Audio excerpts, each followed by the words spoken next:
हम जानते हैं कि सब्जियों से 40 गुना ज्यादा पौष्टिक होते हैं माइक्रोग्रीन्स। इसीलिए हर कोई चाहता है कि वे अपने घर में माइक्रोग्रीन्स उगाएं, खाएं और अपनी हेल्थ को बनाएं। इसी कड़ी में हम आपको आसानी से माइक्रोग्रीन्स उगाना सिखा रहे हैं। पिछली वीडियो में हमने आपको बिना मिट्टी और गमले के सिर्फ पानी में माइक्रोग्रीन उगाना सिखाया, जिसे लोगों ने बेहद पसंद किया। इस हिस्से में हम आपको कोकोपीट में माइक्रोग्रीन्स उगाना सिखाएंगे, जो पानी से 5 गुना तेजी से उगते हैं। तो वीडियो को अंत तक जरूर देखें। इससे पहले यदि अभी तक आपने अपने YouTube चैनल यूनिक फार्मिंग को सब्सक्राइब नहीं किया है तो अभी सब्सक्राइब करें, साथ ही बेल आइकन भी दबाएं ताकि आगे आने वाली वीडियोस की नोटिफिकेशन आपको मिलती रहे। जो हाइड्रोपोनिकली नहीं उगा सकते वो कोकोपीट में ही क्यों उगाएं? आखिर वहां पर उगाने से क्या फायदा है? सबसे बड़ी बात यह है कि जो ब्रीक बीज होते हैं वो हाइड्रोपोनिकली बहुत टफ होते हैं। ओके। उनमें जर्मिनेशन बहुत टफ होती है। छोटे बीज हैं, जैसे ये मेथी के बीज हैं और ये क्रैश सीड्स हैं, जिसे हलीम के बीज भी कहते हैं। ठीक है। हलीम के बीज ये इतने बारीक होते हैं कि आप सरसों से भी ज़्यादा बारीक बीज होते हैं। इसको इसमें उगाने का एक ही फ़ायदा ज़्यादा होता है कि इसमें एक तो इसकी केयर बहुत कम है। आपने शुरू में कोकोपीट की एक बेड बना दिया, बेड बनाने के बाद उसमें जो सीड्स स्प्रिंकल कर दिए और उसको कुछ सीड्स को कुछ कवर करना होता है, कुछ सीड्स को कवर नहीं करना होता। ये चीज़ बड़ी ध्यान रखने वाली बात। अगर जो जितना ज़्यादा बारीक होगा उसको कवर करने की ज़रूरत नहीं है। कवर करने के बाद वो जर्मिनेट नहीं होते। फिर उसके ऊपर एक टॉवल या कोई कपड़ा गिल्ला करके लगा दें, फिर उसको डार्क स्पेस में 2 या 3 दिन के लिए रखें। जब तक 4 दिन के लिए भी रखना पड़ जाता है, क्योंकि बारीक बीज जर्मिनेशन में टाइम ज़्यादा लेते हैं। ठीक है, तो इस तरीके से कोकोपीट से वो उग जाते हैं। लेकिन मैं एक चीज देख रही थी कि जैसे कोकोपीट में भी आपने उगाया लेकिन नीचे फिर भी पानी किया हुआ, उसका क्या कारण है? पानी इसीलिए कि इसमें ज़्यादा स्प्रिंकल करने की जरूरत नहीं है। नीचे का पानी इसमें आप चाहे चेंज करो ना करो, वो आपके ऊपर डिपेंड करता है। इसमें थोड़ा सा पानी ये रखने का, इसमें जो आज के दिन हीट है, गर्मी है, गर्मी की वजह से कोकोपीट बहुत जल्दी ड्राई हो जाती है। ठीक है। वो कोकोपीट में मॉइस्चर मेंटेन रहे, इसलिए इसमें पानी रखा जाता है। अच्छा, इसमें मॉइस्चर ऊपर से मेंटेन करने के लिए आप कितने कितने टाइम में स्प्रे करते हैं? डेली एक बार। डेली एक बार सिर्फ अच्छा। इसके लीव्स पे करते हैं। अब मैं आपको कोकोपीट में और ये फ्री के कंटेनर में कैसे उगाते हैं ये बता रहा हूँ कि और सब्जा सीड्स कैसे। सब्जा सीड्स मैंने कल रात को भिगो दिए थे। जब ये देखें इसमें जेल सा बन गया था। जब ये जेल सा बन जाए तो उसका मतलब ये प्लांटेशन के लिए तैयार है। अब इसमें कोकोपीट का एक बेड बनाएंगे। ये कोकोपीट मैंने 5-6 बार पहले वॉश की है। ठीक है। वॉश करने के बाद ये देखें ना, इसमें अभी भी मॉइस्चर है। तो ये वॉश करने से इसके जो सी वाटर का जितने भी डीमेरिट्स थे वो सारे बाहर हो गए। ठीक है। और रनिंग वाटर में ही धोना है इसको। इसमें लगभग 1 से 1.5 इंच का बेड बना दिया। ठीक है। हल्का सा इसको प्रेस करना है ताकि इसमें थोड़ा सा एयर जो रह हो वो निकल जाए। इसमें एयर की गुंजाइश ना रहे। फिर इसमें वाटर स्प्रिंकल कर देना है और ये सब्जा सीड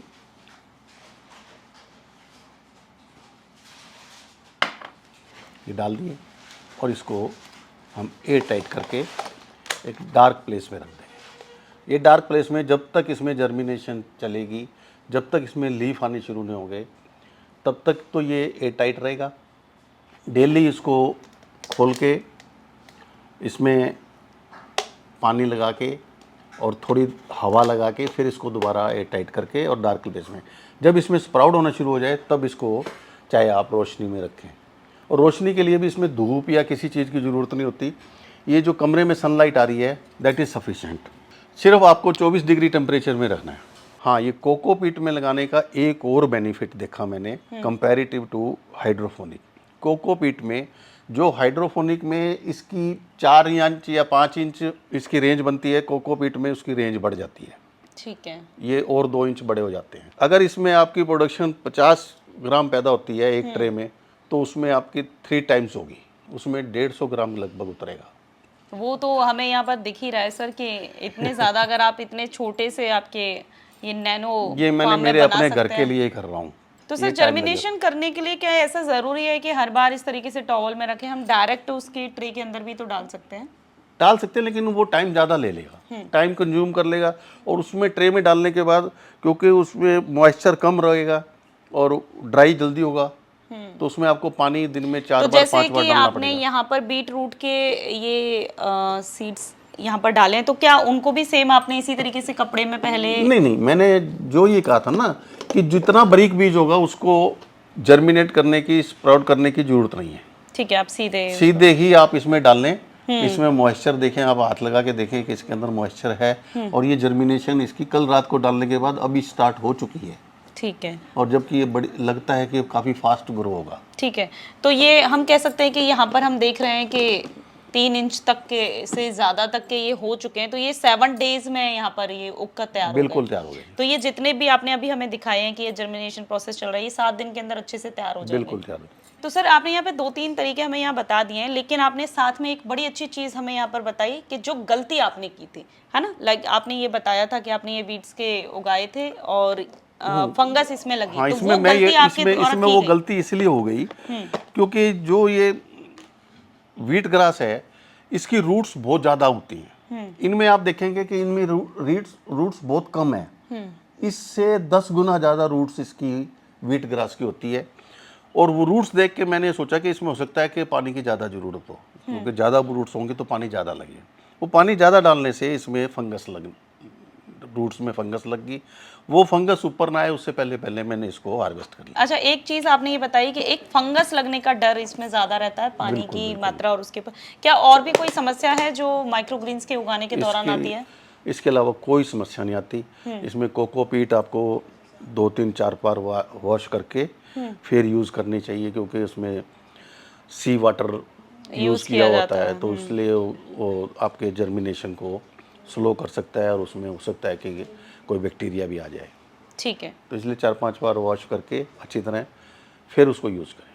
सर मैं आपसे एक चीज़ और जानना चाहती हूँ, जैसे कि मैं देख रही हूँ कि आपके पास बहुत अलग अलग तरीके की ट्रेज हैं जिनमें आप ये उगा रहे हैं, ये काफ़ी मदद भी कर रहे होंगे उगाने में। लेकिन बहुत से लोग डर जाते हैं कि अगर उनके पास ट्रे नहीं है तो वो नहीं उगा सकते। नहीं, ऐसा कुछ नहीं है, ऐसा कुछ नहीं है। आपके पास जो भी घर में जो भी आपके, जैसे ये टोकरी है, एक थाली होगी, थाली में टोकरी किया, रखी, इसमें स्प्राउट डाला और इसको कवर कर दिया। इससे सस्ता चीप तो कुछ नहीं है। दिख रहा है, ये साइड से भी दिख रहा है कि अब जड़ें ये इसके टोकरी के जो होल्स हैं उनमें से निकलकर बाहर आना शुरू हो गई। ये कल रात को ही लगाया था। सोप वगैरह किसी का भी डब्बा है या कोई टिफिन का रीयूज कर लिया आपने, ये जो भी सब्जियां वगैरह जो भी घर में आप खाने पीने का सामान मंगाते हो तो उसको फेंकने की बजाय खाली यूज़ कर लिया। ये है जो आप कंटेनर घर में कोई भी सामान मंगाते हो, जैसे भी ये बर्तन मांजने के लिए विम बार, तो इसका भी कंटेनर मैंने यूज़ कर लिया।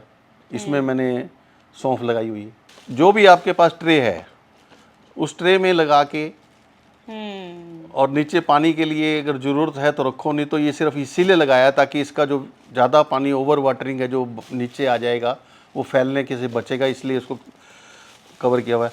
मॉइस्चर मेंटेन करने के लिए, ह्यूमिडिटी मेंटेन करने के लिए इसको आप जब तक ये जर्मिनेट नहीं होगा, जब तक इसमें 2 इंच बड़े नहीं हो जाएंगे, तब तक इसको कवर करके रखेंगे। और आप इसको दिखें कि इसमें पानी की बूंदें दिखेंगी आपको।